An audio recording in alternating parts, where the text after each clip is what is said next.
fashion.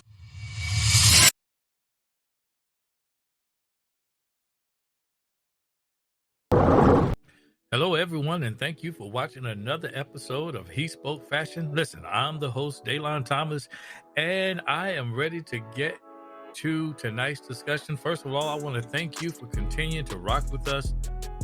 But you know what?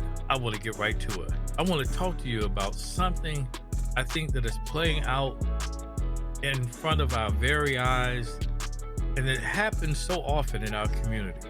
It is a problem. Listen, I think we have with rewarding and awarding those in our communities whom we believe to be the next prematurely. We can all remember growing up with these so-called specially talented kids who would all be playing the same sports on the playground, but once grown-ups took notice of their specially talented kid, that is when the separation and ceremonious crowning begins. Now, herein lies the problem, because many times these kids, like us, haven't had the time to mature enough to know how to wear the crown they have now received. Therefore, many times, those crowns don't fit physically or in terms of their behavior, because you know what? They were simply given prematurely. You remember the guy who really excelled at football during Pop Warner? Because he peaked before others, he was crowned the next big thing. But then you found that they would sometimes fail at the next level. You remember the high school football player, the rising basketball star who was going to be the next person to come from your hometown to represent. They were also, they were all so promising. And you know what? We imagine them to be those special gems that come through every so often that will place our hometowns back on the map. But did they? Are they still noted as quote-unquote playground legends? You know, is this the epitaph that will be read on their tombstones? If they're lucky, that will be the last thing that we will see, because oftentimes they are more so infamous than they are famous. It's always challenging to see that same person who there were so many great expectations, simply waiting for you to place your order when you walk up to the counter. You know, may I take your order? What did you say to them when you already know what happened in their lives? They aren't supposed to be there.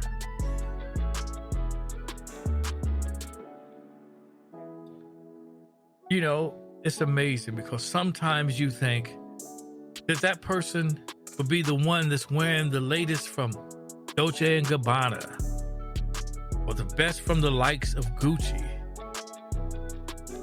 Some were even so lucky back then as to wear the latest and greatest from even Louis Vuitton. But at what cost? How has rewarding and celebrating our youth prematurely helped them? Not us, but helped them. You know, it is my belief that Black America is partially to blame for these prima donnas. Now, hear me out. Because one such prima donna, which is defined as a vain or undisciplined person who finds it difficult to work under direction or as part of a team, in my opinion, is no other than ShaCarri Richardson herself. You know, that's really who I want to talk about in this episode, because I think she has a lot invested in her, and the return on this investment still remains to be seen. If you've been watching any of the track and field events aired lately, you may have even noticed that ShaCarri is missing from them. And you know why that is? It is because she failed to qualify for what is called the World Games. Instead of getting better, in my opinion, she has fallen off and has even gotten worse. And unless she focuses her attention on what she is supposed to be doing, then losing may be the norm for her career. As many of you know, ShaCarri is a budding women's 200 meter track star. She has jetted to the top of many conversations because of her suspension from the Tokyo Olympics back in 2021. The reason for the suspension, yes, you guessed it. It was because of testing positive for marijuana before the race.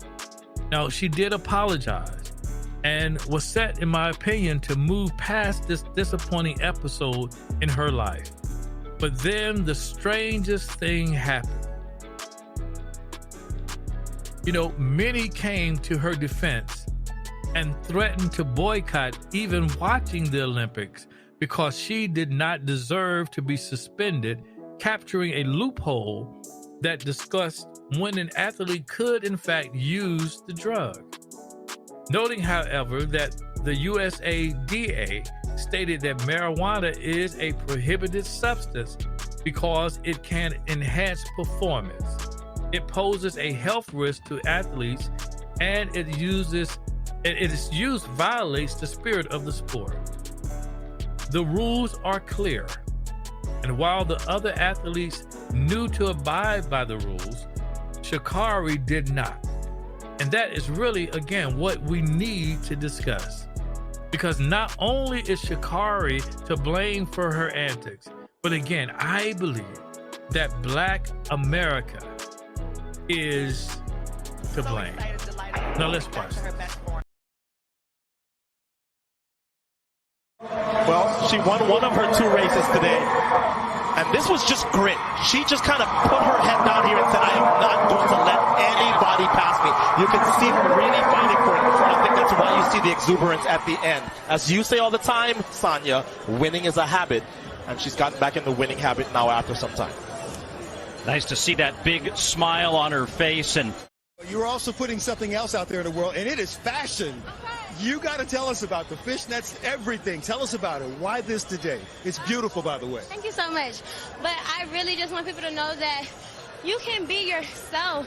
So if that means that you want to be sexy, you want to be cute, you want to just express yourself in ways that nobody has before, don't let that stop you because you feel like it's one way to do something. No. As long as you have the mindset for it, the confidence, and the belief in your mind, heart, and spirit, nothing will stop you. Carri, thank you for a couple of minutes. It's great to finally hear from you, and we look forward to seeing you in Eugene, okay? All righty. Fans are right there. They want to see you, too. I couldn't take any more. So you heard what ShaCarri had to say. And I, for one, think that, unfortunately, she may be a bit delusional concerning where she is in both her fashion and her career in track and field. Bruh.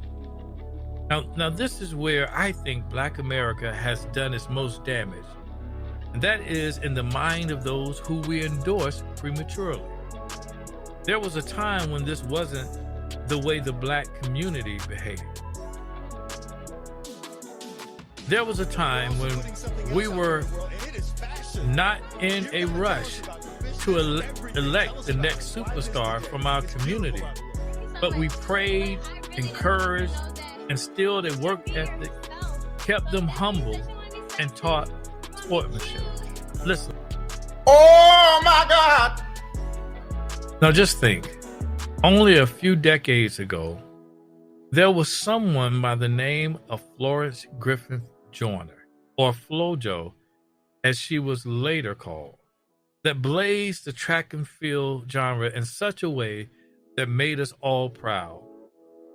However, if you know the story of FloJo, then you also know that she came from humble beginnings. At Cal State Northridge, Griffith Joyner did not even make the first rung of sprinters. She was tossed a few crumbs, positions on relay teams, but no one saw in her what she knew was there, a gold medal and a world record. Her persistence, however, in the face of what others viewed as highly limited ability was remarkable. As her friends made the 1980 Olympic team and traveled in Europe, Florence stayed home, punishing her body in training. She would do it her own way. She would show them. Now, do you think that ShaCarri is doing that right now? You would think so, right? If she wants to be like FloJo, if she wants to be great, you would think that would be exactly what she's doing. But listen, FloJo, finally secure in her ability, she transformed into her alter ego, FloJo. Unlike ShaCarri, she didn't receive a lot of praise and adoration before she had proven herself worthy of it, not only in ability, but in conduct. You know, why are we always rewarding bad behavior? There are some of you right now ready to cancel me for saying this when the goal here is to provoke a turnaround in ShaCarri before it is too late. For now, it is my opinion that ShaCarri needs to be shown tough love by the Black community so she knows that she has a responsibility to her community as well as herself, and to represent both in a spirit of excellence. She also needs, in my opinion, to focus her attention on perfecting her craft, which right now is track and field and not fashion. Bruh. You know, at one time, the church was the pillar of our community, and many of us learned from church that the scripture tells us in Matthew 6:24 that no man can serve two masters, for either he will hate the one and love the other, or else he will hold to the one and despise the other. You cannot serve God and mammon. Now, where did ShaCarri get the idea that she could follow in line with FloJo without having the success FloJo had on the track? Again, Black America, we must take partial blame because we have allowed our youth to ascend to thrones that they have not deserved. Everyone gets a trophy for excellence, while everyone simply doesn't put in the same amount of work. We have sold our children a dream that can't be fulfilled. Why? Because other communities have not heaped praise on their youth prematurely, creating monsters that will someday end up terrorizing the same neighborhoods they once reaped praise and adoration. You know, other communities did not allow enablers to attach themselves to their youth and put something in their pockets to make them stand out a bit more. You know, buy them the latest Jordans so that they are able to do so because of ill-gotten gain. Many times these same enablers are planting a seed in that child's life that will produce a harvest for them either when they make it to the next level or when they return to the neighborhood which enabled them. Not to be outdone by the enablers, we even have the ego boosters coming in at a close second. These are the ones that are constantly stroking the ego of these would-be playground legends. Every failure has a silver lining with these ego boosters. And you know what? Some of you really believe that.